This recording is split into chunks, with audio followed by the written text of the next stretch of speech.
नमस्कार साथियों, स्वागत है आप सभी का हमारे इस जूनियर अकाउंटेंट की साइंस की तैयारी में। आज का हमारा टॉपिक होने वाला है फिजिकल एंड केमिकल रिएक्शंस, भौतिक व रासायनिक परिवर्तन। तो दोस्तों, भौतिक व रासायनिक परिवर्तन क्या होते हैं? भौतिक परिवर्तन एक ऐसा परिवर्तन जिसमें पदार्थ के भौतिक गुणधर्म जैसे भौतिक अवस्था, रंग, गंध आदि में परिवर्तन होता हो, भौतिक परिवर्तन कहलाता है। भौतिक परिवर्तन के दौरान पदार्थ के रासायनिक संगठन में कोई परिवर्तन नहीं होता है। भौतिक परिवर्तन अस्थायी होता है, भौतिक परिवर्तन उत्क्रमणीय होता है।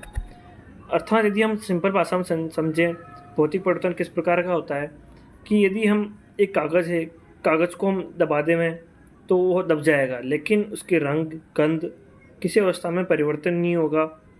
आप कागज़ को वापस सीधा करो तो कागज़ वापस सीधा हो जाएगा।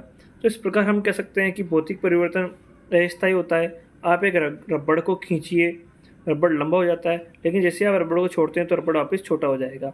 तो भौतिक परिवर्तन अस्थायी होता है और उत्क्रमणीय होता है, और इसमें रासायनिक परिवर्तन किसी प्रकार का नहीं होता है। खाली भौतिक अवस्था चेंज होती है, रासायनिक अवस्था में कोई परिवर्तन नहीं होता। तो इस प्रकार के परिवर्तन को भौतिक परिवर्तन कहा जाता है। आगे चलते हैं अपन, ये समझिए कि भौतिक परिवर्तन के गुण क्या क्या हैं। जैसे बर्फ़ है, बर्फ़ का सूत्र H2O होता है। इससे अपन ने क्या बनाया? जल। जल से वापस क्या बनी? जलवाष्प। तो भौतिक परिवर्तन के हम कुछ उदाहरण समझते हैं। ऐसा प्रक्रम जिसमें संघनन, वाष्पन, क्रिस्टलन, ऊर्ध्वपातन आदि परिवर्तन संपन्न होते हैं, भौतिक परिवर्तन के अंतर्गत आते हैं।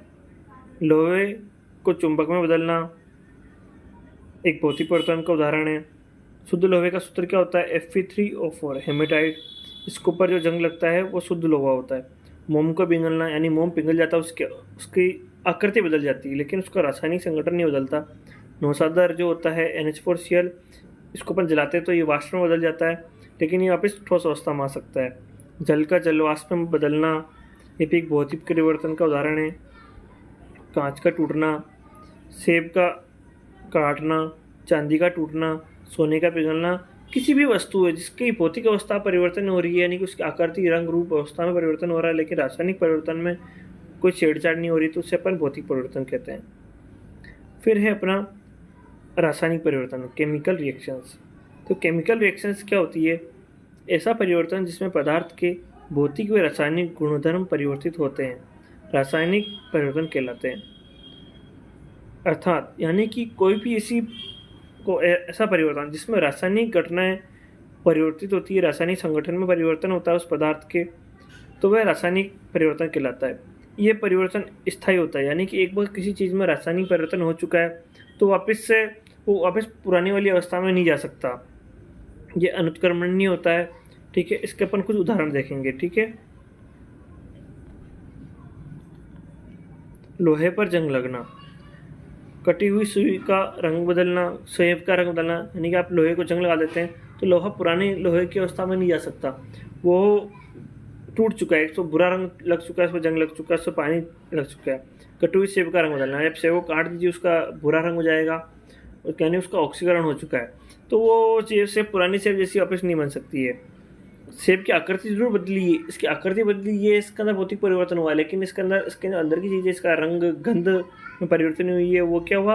इसका रासायनिक परिवर्तन। चांदी का काला पड़ना, यानी चांदी के ऊपर ऑक्सीजन, वातावरण की ऑक्सीजन इस पर जम जाती है तो चांदी काली पड़ जाती है धीरे धीरे, तो ये एक प्रकार का रासायनिक परिवर्तन है। यहाँ पे केमिकल प्रॉपर्टीज है पदार्थ की वो सामने आ रही, तो वो रासायनिक परिवर्तन हुआ। तांबे का हरा होना, लकड़ी का जलना, ये एक प्रकार के रासायनिक परिवर्तन होते हैं। कोयले का जलना, मोमबत्ती का पिघलना, सब्जियों का उबलना, दूध का दही में बदलना और किण्वन की क्रिया, ये सभी रासायनिक परिवर्तन के अंतर्गत आती है। तो दोस्तों, आज के हमारा जो ये टॉपिक था, पहला टॉपिक था फिजिकल एंड केमिकल रिएक्शंस, वो पूरा होता है। इसी प्रकार के वीडियो देखने के लिए हमारे चैनल को सब्सक्राइब कीजिएगा और हमारे इस वीडियो को ज़्यादा से ज़्यादा दोस्तों के साथ शेयर कीजिएगा, जिससे कि मुझे मोटिवेशन मिल सके और मैं जूनियर अकाउंटेंट के अंदर साइंस के जो एक एक टॉपिक है, आपके एग्जाम में किस प्रकार के क्वेश्चन बन सकते हैं, वो भी लिखा आया हूँ। देखिए कि निम्न में से रासायनिक परिवर्तन का उदाहरण नहीं है। तो रासायनिक परिवर्तन का उदाहरण नहीं है, देखिए हम सोल्व करते हैं। एग्जाम में क्वेश्चन किस प्रकार से सोल्व किया जाता है। लोहे का जंग लगना, तो ये रासायनिक परिवर्तन हो गया है। यहाँ पर लोहे पर जंग लग रहा है, जंग ऑक्सीजन जुड़ रही है इसमें, तो लोहे पर जंग लग रहा है। दूध का दही में बदलना, दूध था वापस दही से दूध में नहीं बदल सकता, तो ये एक रासायनिक परिवर्तन है। कटोरी सेव का बुरा होना, ये भी मैंने अभी बताया था, रासायनिक परिवर्तन है। तो कोयले का चूर्ण बनना, नहीं कोयला उसका चूर्ण बना दिया गया है तो उसकी केमिकल प्रॉपर्टी में कोई छेड़छाड़ नहीं हुई। यदि अपन कोयले को जला देते हैं तो वो एक रासायनिक परिवर्तन होता है, लेकिन कोयले का चूर्ण बनाना कोई रासायनिक परिवर्तन नहीं है। ठीक है दोस्तों, आगे चलते हैं अपन। भौतिक परिवर्तन की विशेषता नहीं है। भौतिक परिवर्तन की विशेषता क्या क्या होती है? भौतिक परिवर्तन अस्थायी होता है, उत्क्रमणीय होता है, रासायनिक संगठन में अपरिवर्तित होता है। यानी कि तीनों विशेषताएं इसकी है। भौतिक परिवर्तन की तीनों विशेषताएं हैं। भौतिक परिवर्तन क्या होता है? अस्थायी होता है, उत्क्रमणीय प्रक्रम होता है, यानी और रासायनिक संगठन तीनों विशेषता। लेकिन अपन ने क्या पूछा है? विशेषता नहीं है, तो इसमें से कोई नहीं है। ठीक है, इस प्रकार के नहीं पर आपको ज़्यादा फोकस करना है। एग्जाम में इसी प्रकार से कन्फ्यूजन किया जाता है। फिर है जलती हुई मोमबत्ती पिघलती है, ये परिवर्तन है। यानी मोमबत्ती पिघल रही है तो ये भौतिक व रासायनिक दोनों परिवर्तन हुआ कि मोमबत्ती जल रही है तो जलना यहाँ क्या, ऑक्सीजन का अंदर चेंजेस हो रहा है, तो ये एक रासायनिक परिवर्तन है। और मोमबत्ती पिघल रही है तो और नीचे जम भी रही है तो भौतिक परिवर्तन। अगर यहाँ लिखा होता सिर्फ कि मोमबत्ती पिघलती है, जलती हुई नहीं लिखा होता, मान लो जलती हुई मोमबत्ती पिघलती है, तो कौन सा होगा? तो ये केवल भौतिक परिवर्तन होगा।